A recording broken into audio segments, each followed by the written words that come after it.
What's good, y'all? Welcome back. It's certainly been a while.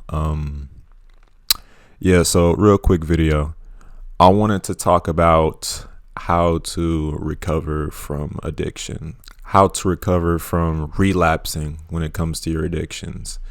The reason I want to make this video is because obviously there's a lot of things that I'm abstaining from. The most recent one being caffeine, and I kind of wanted to give y'all little tips, a little step-by-step plan as to how you can recover from addictions, because I know a lot of people suffer from it, whether you know it or not.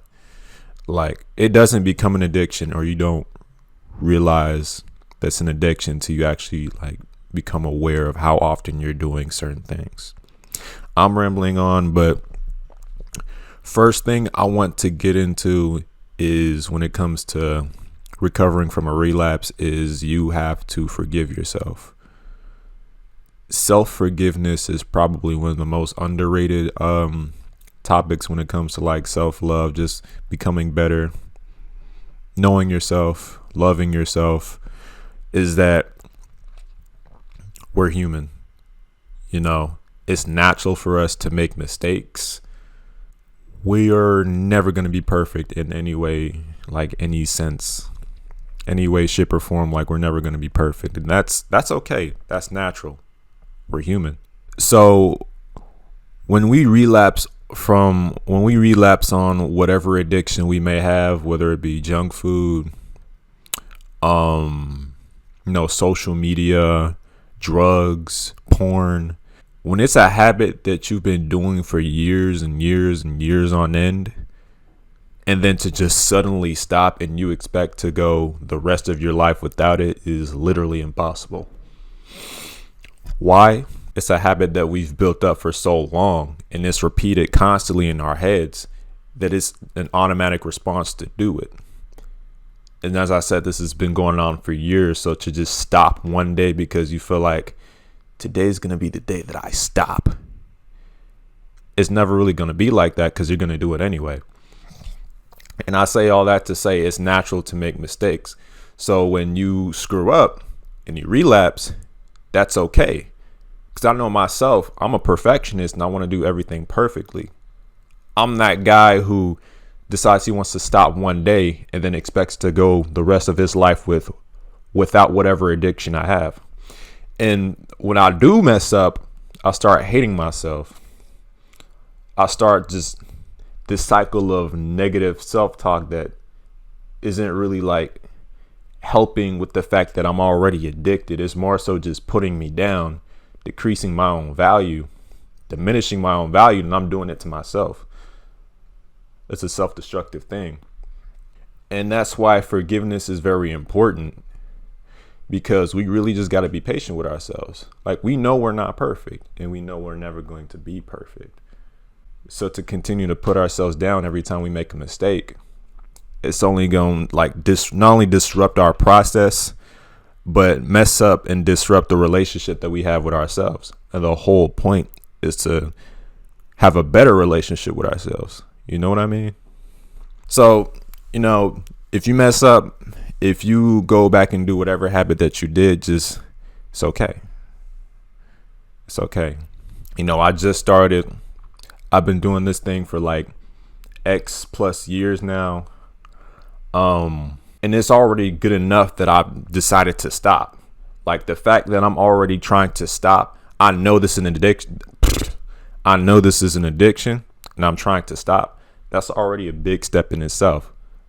So pat yourself on the back for that. Just give yourself grace. Be patient. If you mess up, we could always do it again. It's every time you wake up, every day you wake up, there's always an opportunity to do something different.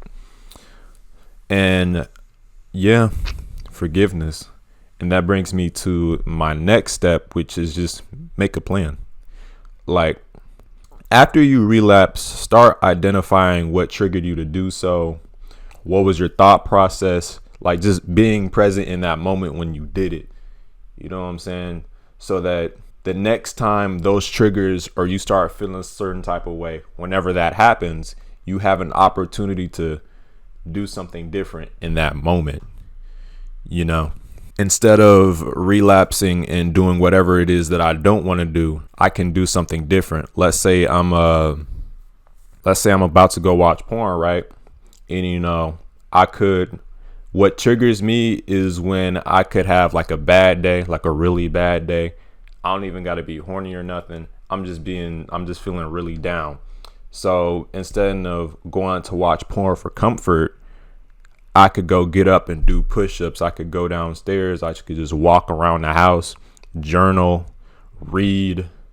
Like, you damn near got to take yourself out of that. You got to be in the moment to take yourself out of that moment, if that makes sense.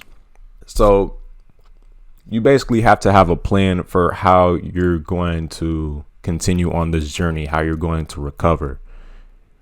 Stop counting your days. Counting your days is not helpful. Going cold turkey, depending on the addiction, is not helpful. Because as I said, if you've been doing it for years and years, and to stop one day, you're going to relapse. Like, it's inevitable. So just expect that. Expect relapses, expect mistakes. You're going to make mistakes. And the only next step I could really say is just take it one day at a time. Stop counting days. Every day is a battle. It's just, you got to take it day by day. You can't expect to go a week and then it to just be a swift breeze just like that. It may be a week since you've done it. It may be one of the easiest weeks you had, but it gets worse from there on out. And you just got to expect that. That's a part of the process. That's a part of the process of breaking a habit, addiction, anything. Yeah. Another thing too, which is why I said cold turkey doesn't really work depending on the addiction. Let's use drugs for an example. Like a junk food addiction, not even a junk food. Let's say one specific addiction can affect somebody way differently than the other person. That's why I say shit like social media and like porn and junk food can affect somebody way differently who has a drug addiction. If you're addicted to drugs or you have like a substance abuse issue, that's something that can affect you like physically. For example, I wouldn't even call it like a caffeine addict. It pretty much is, but I've had a dependency on caffeine for as long as I can remember, dating back to like when I was in 3rd grade. And when I finally stopped, I started having headaches. I was tired. And I think the worst part is I started having like depressive, like suicidal thoughts. And when you go cold turkey on something like that, it's probably best if you just do it little by little. Like, as I said, expecting relapses. I hated doing it. Like, I hated going back to caffeine, but the longer I started to go on without doing it, the worse it got. And, some people just thug it out, but you got to know yourself enough to know whether you need to just thug it out or you need to just take it little by little, maybe 1 cup every other day. And then the longer it goes on, like 1 cup a week, 1 cup every 2 weeks, just lowering the amount that you use, whatever it is that, you're addicted to. That's probably the best advice when it comes to like taking your time with it, staying off the addiction, recovering. So in the meantime, when you're suffering from these urges, just journal about it. Try going outside. It's starting to get warmer now. Just doing your best to stay away, but at the same time, just don't kill yourself over it. It's okay. It's okay to make mistakes. It's okay to mess up every now and again. As long as you're staying on that path and you keep moving, that's all that matters. Quick little video. Decided to come back. Got a new bonnet. But yeah, I hope y'all enjoyed this video. Hope y'all got some value from it. This is SHANNO, Solar SHANNO, signing off. Peace.